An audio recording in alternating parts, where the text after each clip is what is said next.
Hello, my name is Dr. Brian Raid, and I'm a naturopathic doctor. And someone recently posted a question on one of my other videos asking about whether I'd had any success treating folks with long-term symptoms following a COVID-19 infection. And that's a great question. Between myself and other colleagues here at my clinic, we've treated a fair number of folks dealing with post-COVID sequelae or post-COVID symptoms, or long-haul COVID, as folks might call it. And I'm happy to share some of my insight there. As per usual, nothing that I'm saying today should be construed as medical advice, and please talk to your personal healthcare provider prior to making any medical decisions for yourself. And where unfortunately, I think unfortunately, one has to be a little careful around what they say around COVID. Certainly not making any treatment claims about how to treat long haul COVID or anything like that. I'm just basically sharing what I've seen in my personal practice, what kinds of things I've seen help other patients, or help to see patients get better when they're suffering from symptoms post COVID. So what I've found is that some of the most successful interventions are things that help to promote immunomodulation. So things like quercetin, something called N-acetylcysteine, glutathione can all be very helpful when patients are able to access intravenous ozone therapy, known as major autochemotherapy. That's been very, very helpful. With some folks, it's been very useful to put them on antiviral herbs. Some of my favorites are the ones that I learned about through the work of Stephen Buhner, who's an incredibly brilliant herbalist in the realm of chronic infections and other areas as well.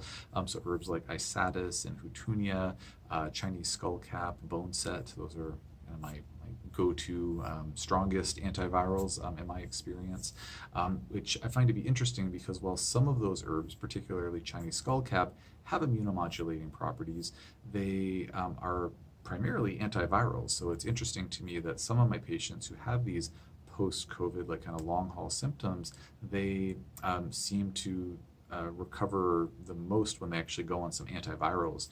And so it really begs a lot of questions around like what's going on with viruses. As I've said to many of my colleagues and patients, the idea of a long haul virus is not new to many of us in the functional medical world. Many of us are used to dealing with patients who have long haul mono virus, Epstein-Barr virus, or long-haul HHV6 virus, or long-haul Coxsackie virus. And what's interesting is that the treatment is quite similar, and it's almost in a way like a virus is a virus is a virus. Now there are some differences and nuances, and I would say that there are certainly things about folks with long-haul COVID that have been that have been stood out as being somewhat different. I wouldn't say very different, but somewhat different from other chronic viruses that I've helped patients to recover from. But generally, a lot of comparable treatment principles.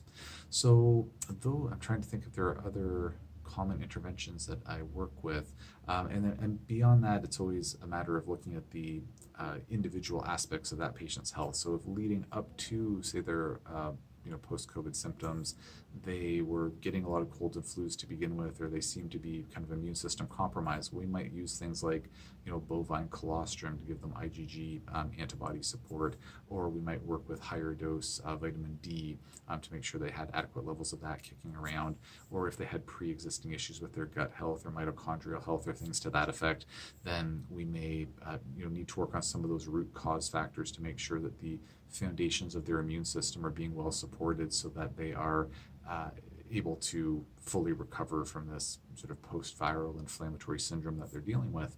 So in my experience so far, knock on wood, we've had really good track records in helping folks to fully recover. I've had one or maybe two patients where it's been like taking quite a bit longer for them to get better than I was expecting, but for the most part, it's been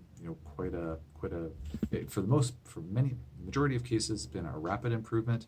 I'd say for some, it's been a bit of a moderate pace improvement. It's maybe taken a few weeks to get to the finish line, and then very rarely it's been taking longer than that. So of course, everybody's different, and not to say that should hang one's hat on timelines like that, but that's just what I've been seeing in practice so far. So I hope that information is helpful. If there's any further questions on this topic or on any other topic, just post in the comment section below, and I'll do my best to answer those questions as soon as I can.